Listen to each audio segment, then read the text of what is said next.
The worst year for a lot of us for our mental as well as physical health. So joining us this morning is best-selling author, coach Lisa Goldenthal. Hello and welcome. I'm Lisa G, your host.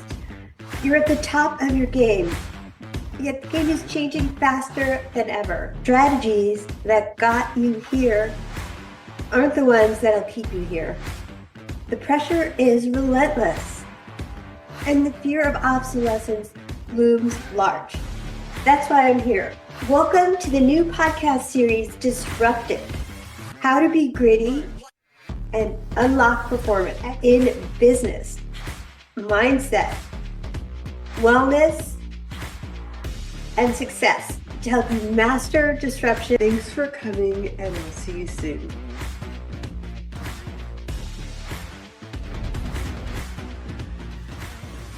He's the podcast host of a top Apple Charts show, the Self-Esteem Confidence Mindset, focusing on getting people to go after what they want and share more of themselves, not holding themselves back. He's also a confidence and podcast coach and 7-time author, Jonny Pardoe. Welcome to the show. Hello, Lisa. Thank you for having me. I appreciate you inviting me on your show. Well, I'm a huge fan of yours, and I know we connected on LinkedIn. So let's jump right into the topic here. How important is daily psychology work?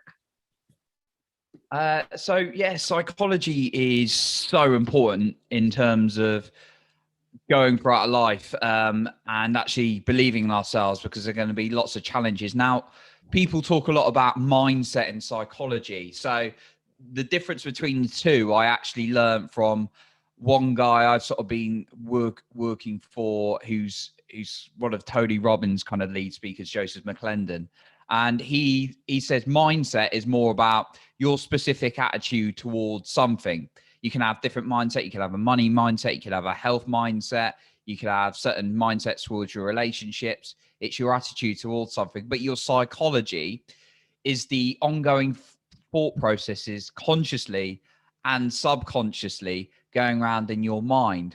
And actually, we've got to be very careful about the information we're feeding ourselves, what we're saying to ourselves, who we're hanging out with, what we're listening to, what we're reading, because that really fuels our psychology and how we feel. So if you're loading your mind with negative things, like negative people who put you down, or maybe they're not putting you down, but they're putting life down, perhaps you're listening to, I always say this, but listening to the news too often, and you get very anxious. You're going to get very anxious, very down.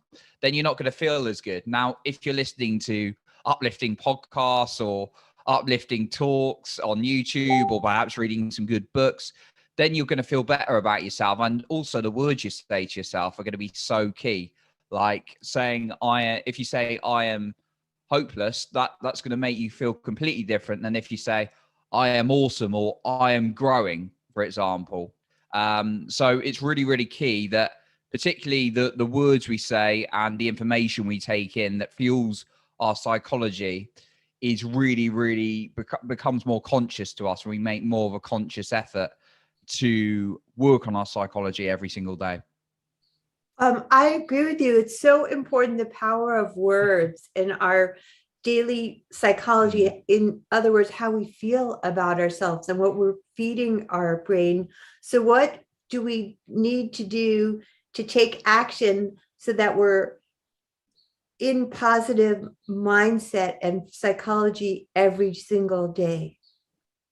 Well, one thing I'll say is we're never going to be 100% in a positive place all the time. There's always going to be chances when a negative life event comes along, and that's life. And it's something that I'm kind of going off on one a little bit here, but if you're relying on certainty and going to feel good and everything has to be in a certain way in life, you're not going to have a good quality of life, because life's not like that.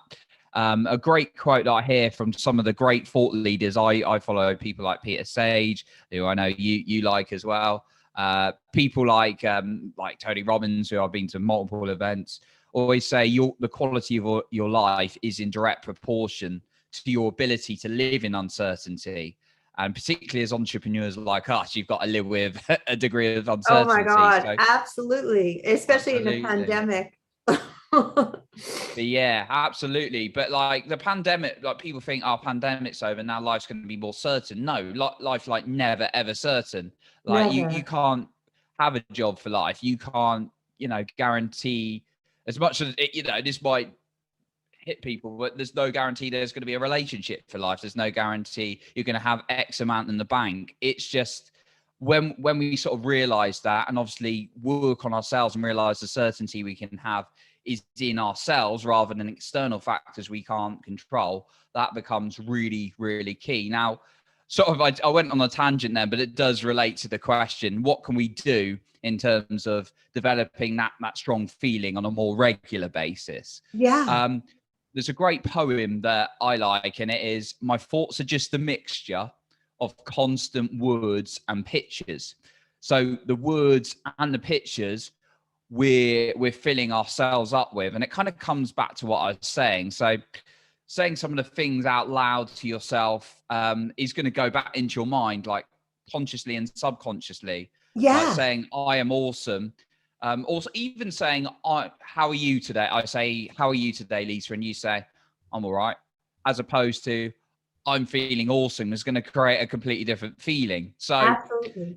So the words we say, we've got to be very conscious. Now, what I like to particularly get clients to do in my confidence coaching is create an identity of strong words. And as human beings, we tend to want to be consistent with how we define ourselves and our identity. Now, if we've gone for a lifetime of saying I'm a worthless, useless piece of junk, we're going to behave like that, and that's going to carry on. But then if we create empowering things, like some of the words I describe myself with are, I'm an ecstatic, energetic, magnetic leader. And those kind of things set, like, maybe there's the odd person out there who might disagree, but the fact I'm telling myself that every day allows me to behave like that and actually have a better impact on other people around me because I've got more drive. So the words you say, just be conscious about the words you say, create a strong identity. But also the pictures is the other aspect, I say. And these are things like, I'm a big fan of doing some visualization. I mean, the book Think and Grow Rich was a huge influence of my life, the traditional one, and actually making some time to visualize what I want and focus more on what I want rather than what I don't, and actually seeing myself sometimes, if I'm going on maybe a big podcast or, I've spoken and stuff like that when I'm a bit nervous, visualizing, seeing myself going through that is really, really key. So those are a couple of things I can think of to kind of start going. Obviously, I like to make it very relevant to the individual, but making sure you're focusing on the words you're saying to yourself, and also the images you're feeding your mind as well. I love all of your advice. I've listened to Marissa Peer, and as you know, she talks also too. I just about come off that. The words that you say and the power of words and in the pictures in your mind. And I'm a big believer in visualization, vision board, and I love the book Think and Grow Rich. I'm so glad you brought that up. It stands the test of time. It's been around forever. And I really love that book. And I want to know, why do we need to take courageous actions? Courageous action. Well, in terms of, this is something I learned from sort of learning from some, thought leaders that I'd learned from, but actually from my own experience, when we sort of, I tended to feel most alive, and actually what I found from other people is they have this growth and contribution in their life rather than just, being on self and worrying about themselves too much. And actually to grow, you need to stop doing the same things over and over again. And for me, I don't know, I guess I'm fortunate that I've always had such a strong drive for growth, in a sense, even though the reason I started the self-esteem and confidence mindset is because I used to have even though I had ambition, I had a real poor opinion of myself. But in terms of taking courageous action, you need that to grow, and that really helps you feel alive. Now, in terms of actually becoming confident as well, you don't become you don't just suddenly become confident one day. And that's a real big misconception that annoys me, because I used to believe it myself, and it's an absolute lie. I was telling myself Yeah. that, and it kind of keeps people in a suffering state that, oh, confident people are just confident. They're just like born like that. No, that's absolute lies. It's, you become confident by doing courage, by being courageous. And courage is not the absence of fear. It's having the fear, but doing it anyway. Like, there's a great book, Feel the Fear and Do It Anyway. Yeah. Very famously quoted. So in order to build your confidence and actually grow, that's why we need to take courageous action. I love that. And push ourselves outside of our regular comfort zone in order to build confidence. Absolutely. And one thing I'd add to that as well that I didn't say is, pulling yourself out of the comfort zone is, when people think of putting yourself out of the comfort zone, it doesn't mean doing a hugely, hugely scary thing like that's going to terrify you, like your worst fear. It can just be little steps. Like, if you're terrified of heights, don't just suddenly try and go skydiving, because it's not going to happen. It's just going to paralyze you or fear, and you just won't do it. And then you're just going to kick yourself for it. But we're talking about like little steps. So I'll use my own personal life for example, because even with like clients, I always use examples of my life, because I don't just talk theory. So like I was terrified of even saying my name in a meeting at one point. Now I do like 7 podcasts a week on shows and all sorts, lead senior meetings and all sorts in workplaces. But there's a point, I don't know, about 5-6 years ago, where I was even terrified to say my name in a meeting. I got really self-conscious, go red, just hide away from it. Now, for me, there was a point where I went, I can't continue with this. And actually, that was one thing I realized I was doing right, looking back on it, without realizing that actually I looked at the pain of staying the same as opposed to the pain of coming out of the comfort zone. I didn't even realize I wasn't in my personal growth journey, but I realized I was doing that correctly. And I sort of did little things like give a small update to a small team, and then I'd do like a slightly bigger update, and I did more and more. And I remember presenting in front of directors, and like I remember my like legs shaking, and it's like, now I think that would be absolutely ridiculous. But bless my younger self, obviously I was in that state. But now I'd be like, walk into it and just explain my view and stuff like that. But it was just those little steps of coming out of the comfort zone. And that's what I really want to say, that again, like going back to the point, courage is not the absence of fear. It's feeling the fear, but doing it anyway. And you don't have to do a massive jump to come out of the comfort zone. You can take little steps of momentum, because momentum builds progress and confidence. Well, I love the way you explained not having to jump off a tall building if you're afraid of heights, and taking small steps, because I can relate. I mean, when I first started public speaking, I was petrified, and it's still not my comfort zone, but I felt the same way you do, that staying the same was too painful. So I started going to Toastmasters and giving talks there. Same. Yeah, exactly. Yeah, same. So much in common. Yeah, that helped me. And then I just started doing it anyway. I started doing interviews, and I've done over 150 different interviews in my life. And I started doing it live every week. And I feel like I'm my own biggest critic. I go on there, and I know if I look at one from a year ago, 2 years ago, I didn't look comfortable, and I wasn't comfortable, but I've been doing it for 5 years. So I just feel like facing that fear was my only choice, and doing it little step at a time, I think is wonderful. Would that be like what you would consider a courageous habit? Yeah, definitely. Like, courage doesn't have to be like fighting a bear, for example. It's like, I haven't done that, by the way. I have no interest in bear fighting. No, nor do I. But that just linked to a very relevant point. Our brain, in those situations, the survival part of the brain will go into that kind of flight or flight response mode, because it's trying to keep you alive. Now, sometimes when you're doing things like public speak, which is a huge fear, it's like one of the top fears for human beings. And I read the book, The Gift of Fear by Gavin de Becker, which it was interesting. It explains that it leads people to the think of loss of identity, therefore survival. And actually that survival brain's like looking bad on stage or whatever. It starts thinking, what if I look bad? That therefore links to my survival. And, you know, it really doesn't. But, you know, the survival brain doesn't know that.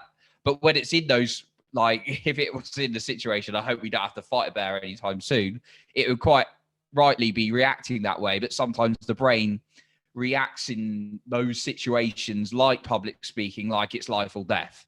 Like Because fight that's or what it flight does. But, kind of thing. Like, yeah.